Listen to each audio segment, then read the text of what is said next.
সবাইকে কাকিমা লাইফস্টাইলে আরও একবার স্বাগত। তো তোমরা ভাবছো কাকিমা আজকে কোথার থেকে ভিডিওটা ইন্ট্রো নিচ্ছে।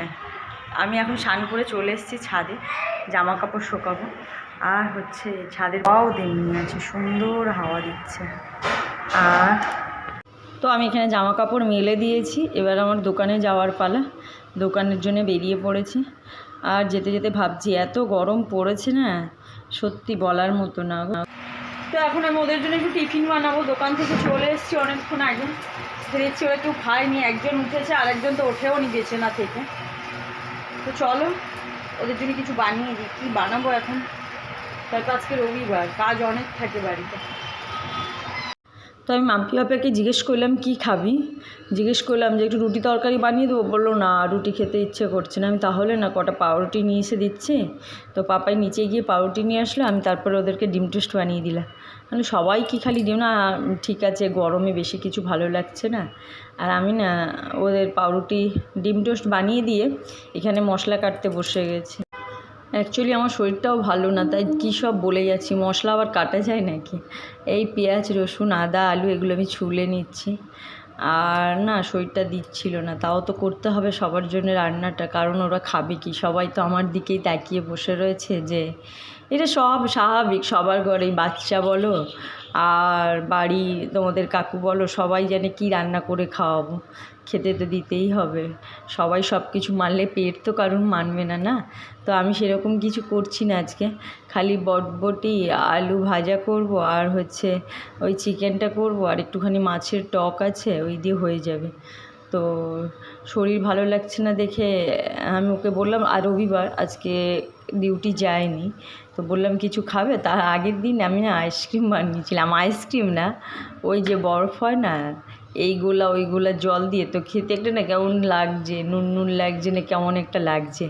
তার জন্যে মাম্পি ওর দিচ্ছিল ওকে, বলছে আচ্ছা খেয়ে দেখো তো কেমন বানিয়েছে, কি বিচ্ছিরি বানিয়েছে না, যাতে আমরা না বেশি করে খেতে পারি। আমি বললাম হ্যাঁ তোরা না বেশি করে খেতে পারিস, খেতে হবে না যা।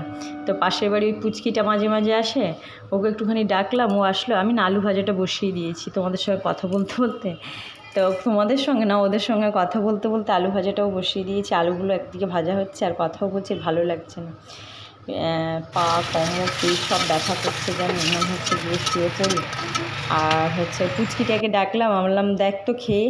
ও তো খেয়ে সবগুলোই নিয়ে গেল, বলছে আমার ভালো লাগছে। আমি হ্যাঁ ঠিক আছে তুই নিয়ে গিয়ে খা, আর এদেরকে দিতে হবে না। তো মাম্পি বলছে হ্যাঁ হ্যাঁ তুমি ওকেই দাও। আমি বললাম কেমন লাগে, বাচ্চা মানুষ তো ঠান্ডার সময়। আর খারাপ কিছু না গো, হচ্ছে একটু বাতাসার জল দিয়েছি, লেবু দিয়েছি, নুন দিয়েছি, সব রকম দিয়েছি বলে ওরকম একটা কেমন টেস্ট লাগছে মেন কথা। আর মাম্পু আজকে আইসক্রিম বানাবে, সেটা তোমরা দেখতে পাবে কালকে। আর এখন আমি ভয়েসে যখন দিচ্ছি তখন দেখে নিয়েছি, অ্যাকচুয়ালি আইসক্রিমগুলো খুব ভালো হয়েছে। ওই রসনা দিয়ে বানিয়েছে, বললো দেখো পুরো অরেঞ্জ আইসক্রিম বানিয়ে দিয়েছি। আমি বললাম হ্যাঁ। তারপরে ওই পুচকিটা এসছে, আর ও রোজই আসতে থাকে জানো তো, রোজই আসে আমাদের বাড়িতে। আর ওই যে দেখছি, আমি বললাম কালকে ওকে একটা দেয়া হবে, তুমি আজকে খেয়েছো কালকেও একটা পাবে।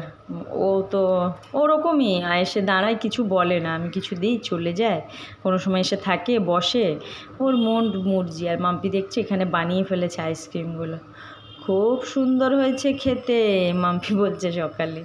আমি আজ যখন ভয়েস ওভার দিচ্ছিলাম তখন হচ্ছে আইসক্রিমগুলো দেখে নিয়েছি, দেখলাম যে ভালো হয়েছে। আর আমার এদিকে আলু আর বটবটি ভাজাটাও হয়ে গেছে।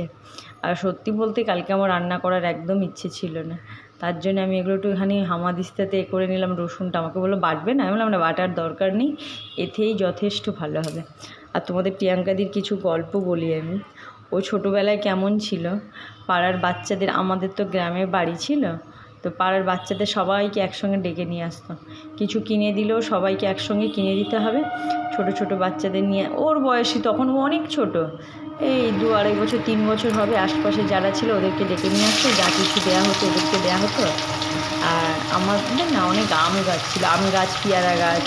তারপরে এই সময়টা ও নিজে বাচ্চাদের দিয়ে আম পেড়ে লোকের বাড়িতে, মানে যেসব বাচ্চাদের নিয়ে আসতো ওদের বাড়িতে হয়তো 1-1টা আমের গাছ আছে, আর আমাদের বাড়িতে ছিল প্রচুর, মানে প্রচুর কথা বলছি, এখন হিসাব করতে বসলে 12-13টা আমের গাছ ছিল তখন, এখন নেই ওগুলো অবশ্য।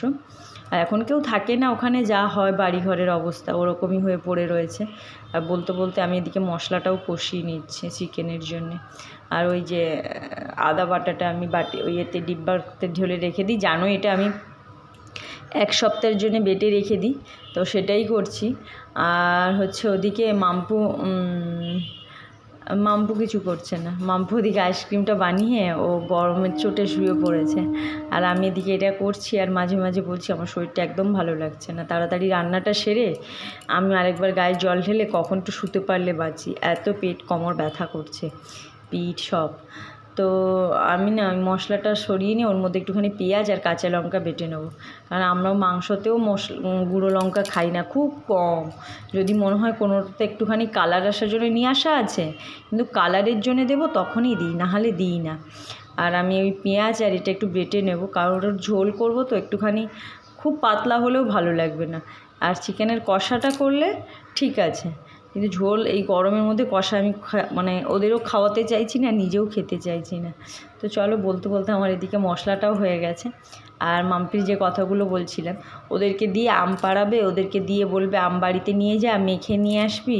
বাচ্চা মানুষ, বড়রাও ওর ওই মানে ওর হচ্ছে ওই সুযোগটা নিত, যে ও বাচ্চা মানুষ আম পেড়ে দিত, তোমাদের মেয়েটা তো পেড়ে দিয়েছে, আর ও তো বাচ্চা, ও বলতো তোমরা উঠে পেড়ে নাও, ছোটোর থেকেই এরকম ছিল। তা সেই নিয়ে বলছিলাম কালকে ওকে, যে এখন বড় হয়েছিস, ওকে বলছে এই একটা দেবো তোকে, দুটো দেবো না, কিন্তু ছোটোবেলায় তো সবাইকে দিয়ে বেড়াতিস, বলছে আমি এখনও দিই মাসি। হ্যাঁ, এই হচ্ছে ব্যাপার। বলতে বলতে আমার মশলাটাও প্রায় হয়ে এসছে। লাস্টে দেখলে তোমরা আমি হলুদের গুঁড়ো দিয়েছি, কিন্তু লঙ্কার গুঁড়ো আমি ইউজ করি না। আর চিকেনটা খেতেও খুব ভালো হয়েছিল। আর হচ্ছে রাত্রেবেলা আমি আর ভাত খাইনি, ওই যা খেয়েছি দিনের বেলা একটু খেয়েছি, কারণ দিনের বেলা সেরকম কিছু খাওয়া হয়নি। আর ডিম টোস্ট এখনও অবধি সেই ফ্রিজে পড়ে রয়েছে, আমার জন্য যেটা বানিয়েছিলাম, কেউ খায়নি, আমারও আর খেতে ইচ্ছে করছিল না।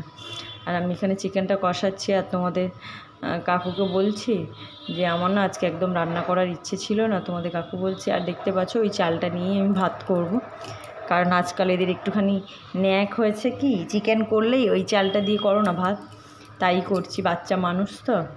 আর পাপাই ছোটোবেলায় কেমন ছিল, ও হচ্ছে হাতে পায়ে দুষ্টু ছিল, মাম্পি যেমন দুষ্টু ছিল না, এ ছিল আবার হাতে পায়ে প্রচণ্ড দুষ্টু। আর হচ্ছে তো এখনও আমি তাই বলছি ওকে, কী রে এতক্ষণ মাঠে ছিলি, কটা বাজে জানিস? বলছে না জানি না। হ্যাঁ, তো আমি বললাম এত বেলা অবধি মাঠে থাকলে তো শরীর খারাপ করবে এত গরমে। বললো না ছায়াতেই খেলছিলাম, তো গাছপালা আছে কোথাও ছায়াতে হয়তো বসে খেলছিল। এই দেখো তোমাদের কাকু লাস্টে নাড়তে চলে এসছে, বলছে যখন শরীর খারাপ লাগছে সরো। আমি বললাম হয়ে এসছে প্রায়, খালি একটু যে গরম জল পাশে বসিয়েছি ওটা দিলেই হয়ে যায়। আর এখন বলছো যে সরো, বলছে আরে লাস্টেই যে নাড়ে তার সেটাই হয়ে তরকারি বেশি টেস্ট হয়। একদম আচ্ছা ঠিক আছে, তো হয়ে গেছে আমার। খালি দেখো গরম মশলাটার কালার দেখেছো, মানে কাঁচা লঙ্কা দিয়ে করলেও কালার ভালো আসে। খালি গরম মশলা একটু দিয়ে দিলাম, আর ঝোলটা খেতে খুব ভালো হয়েছিল। আর আমি না দুবেলার জন্য দু জায়গায় ভাগ করে রেখে দেবো, না হয় ওই ঘাঁটা চটকা আমার রাখতে একদমই ভালো লাগে না। ঘাঁটা চটকা মানে কি, ওই চামচে করে সবাই নিয়ে, আমি তো আলাদা আলাদা করে বাটিতে দিই না, এক জায়গাতেই গামলাতে নিয়ে বসি, যার যতটা লাগে সে ততটা নিয়ে নেয় বা হাতে চামচ দিয়ে। আর আমি কী করছি না, দুবেলার জন্য এমনি করেই রাখি, দুবেলার জন্যে আলাদা আলাদা করে, ওটা হচ্ছে রাতের জন্য তুলে রেখে দিচ্ছি। আর না, এটা আমি সকালের জন্য নিচ্ছি, আর এই যে কড়াইতে যেটা আছে এটা রাতের জন্য। তো রাতে না পুরোটা খেয়ে শেষ করা যায়নি বলতে, খেয়েছে কে কে, খালি মাম্পু আর হচ্ছে, মাম্পু খায়নি, তোমাদের কাকু আর পাপাই খেয়েছে, আমি আর মাম্পু খাইনি। আর আমি না গ্যাসটা এইভাবেই মুছি, একটু ফিনাইল নিয়ে নিই আর একটুখানি সার্ফের গুঁড়ো নিয়ে ওই গামলাতের মধ্যে জল দিয়ে, তাহলে না পিঁপড়ে টিপড়েগুলো হয় না। এই গরমে সবার বাড়িতে শুনি পিঁপড়ে হয়, কিন্তু আমার গ্যাসের কাছে পিঁপড়ে হয় না, অন্যদিকে হয়, যেমন হয়তো ঠাকুর ঘরে, ঠাকুরের জায়গাতে হয়, তারপর হচ্ছে ওরা খেয়ে কিছু ফেললে সেখানে হয়, কিন্তু আমার রান্নাঘরে পিঁপড়ে হয় না, কারণ ওই যে এরকমভাবে মুছে নিই, এতে তেল কাজটাও ভালো উঠে যায়। আর আমার বেশ ভালো একটা ফ্রেশ গন্ধ ছাড়ে রান্নাঘর থেকে, রান্নার জায়গা থেকে।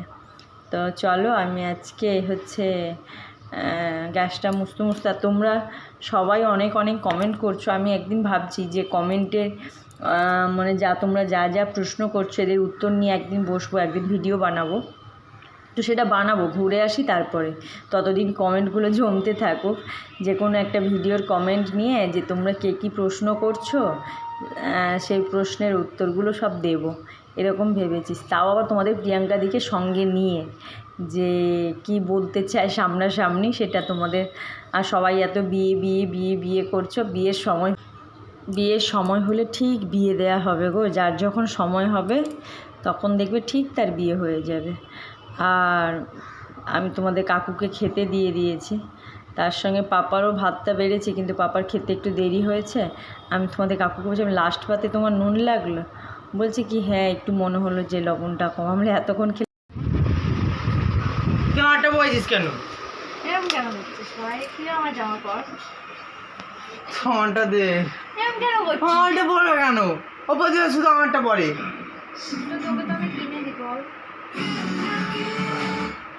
তুই এক কাজ কর, ওকে বল জামা প্যান্ট কিনতে হবে না, তোকেই কিনে দেবে, তোরগুলোই পরবে। বল বল তুই আর কুর্তি কুর্তি কিনিস না। শার্ট কিনে দে। শার্ট কিনে দে। সেটা আমি করে নেব। আমার জামা পড়েছে। তুই কাঁদছিস যে একটা এই গেঞ্জি পরেছে বলে? কেন পরবে? তারপর লোকে যখন দেখবে আমাকে এই জামাটা পরে তখন বলবে এটা তো বলবি দিদি না পরেছে। না, বলবি আমার দিদি আমার জামা পরে। তোরা ভুল করছিস। ওটা ভুল করছি। বলবি ও না আমার জামা পরতে ভীষণ ভালোবাসে। বলে দে তো এটা কার জামা মাম্পি? আমার। এই তো বল এটা কার জামা? আমার জামা আমার ভাই পরে। করবে কেন, কি হয়েছে? তো 7টা না 5টা না একটা মাত্র দিদি, তাও যদি তুই এরকম করিস। ওগুলোই দে আমার জামা। আমার জামা পর, তুই বলেছি না পর আমার জামা। ওর জামা পরতে থাকে, যাই বলি না কেন শুনবে না। চলো খেয়ে নি। আর মামপুর হচ্ছে এটা ছোটোবেলাকার অভ্যাস, ছোটোর থেকেই ভাইয়ের প্যান্ট জামা ওর পরতে খুব ভালো লাগে, খুব ভালোবাসে পরতে। সে আমি যাই বলি না কেন। তো আমি খেতে বসে গেছি, পাপাইকেও ভাত মাখিয়ে দিয়েছি। মেখে দিয়ে আমি ওকে বলছি যে দিদিভাইয়ের সঙ্গে এমনি করবি না? কি আর করবি, একটা তো সামান্য জামা কাপড়ই তো পরে, আর এমনি তো তোকে অনেক ভালোবাসে বল।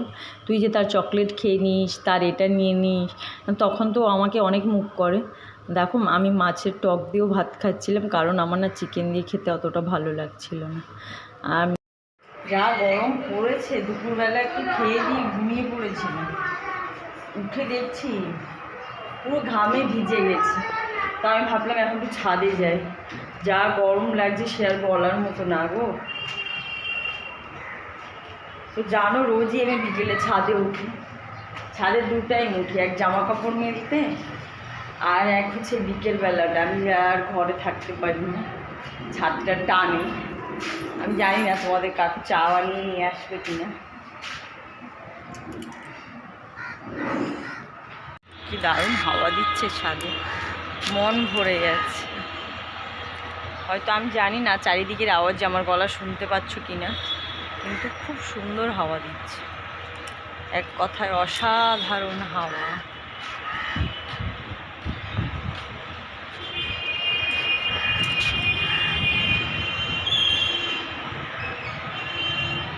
Oh my God, জাহাজি।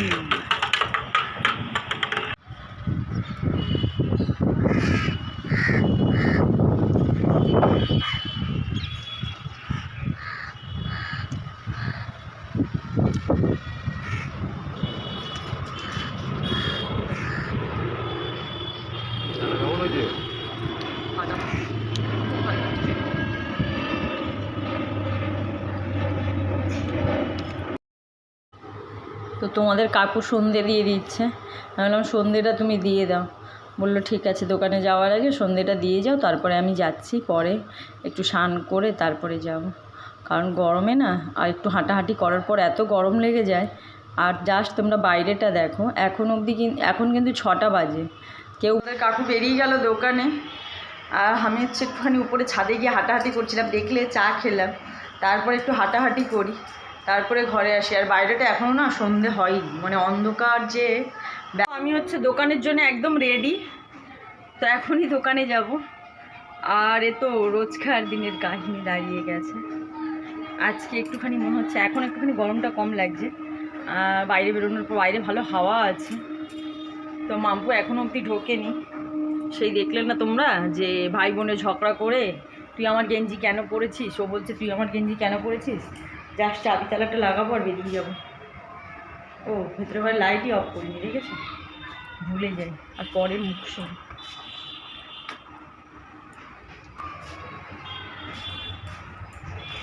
তালা চাবিও নিয়ে নিয়েছি, চলো। তো এখন 9টা বাজে, এখন দোকান থেকে আসলাম আমি আর তোমাদের কাকু দুজনেই এক্ষুনি ঢুকলাম। ঢুকে হচ্ছে আমি গরমটা নিতে পারছিলাম না, হেঁটে আসলাম, তাই আমি বাবা যা চিৎকার, এইসব চিৎকারই আসে। তার জন্য তোমাদের কাকু তো আগে চলে এসছে, একটু আগে আমি একটু নিচে দাঁড়িয়েছিলাম। তো তোমাদের কাকু বললো আমি ভাতটা বসিয়ে দিচ্ছি, দুধের গরম বসিয়ে দিচ্ছি, তুমি আগে ফ্রেশ হয়ে আসো। তো তোমাদের কাকু ভাত বসিয়ে দিয়েছিল, দুধটা গরম করে নিয়েছিল, আমি জাস্ট দইটা বসাচ্ছি। আর দইটা এত ভালো বসে, এরকমভাবে বসে, এরকম না আমি এইভাবে বসাই, আর দই সত্যি ভালো বসে। অনেকের হাতে দই বসে না, কিন্তু আমি দেখি দই বসে ভালো। তো চলো, আজকে ভিডিওটা অনেকটাই বড় হয়ে গেছে, তো এখানেই আমি আমার ভিডিওটা শেষ করছি। সবাই সুস্থ থেকো, ভালো থেকো, সাবধানে থেকো, আর এই গরমে সবাই সবার যত্ন নিও। আর যা গরম পড়েছে না, এরকম দই হালকা খাওয়া খুব দরকার এখন। আচ্ছা, এখন টক দইটা সবার জন্য খুব জরুরি। আর হচ্ছে তো চলো, টক দই বসিয়ে দিয়েছি, ভিডিওটা তো শেষ করছি বললাম। আর সবাইকে অনেক অনেক অনেক ভালোবাসা, কারণ তোমরা এত সাপোর্ট করছো। টাটা।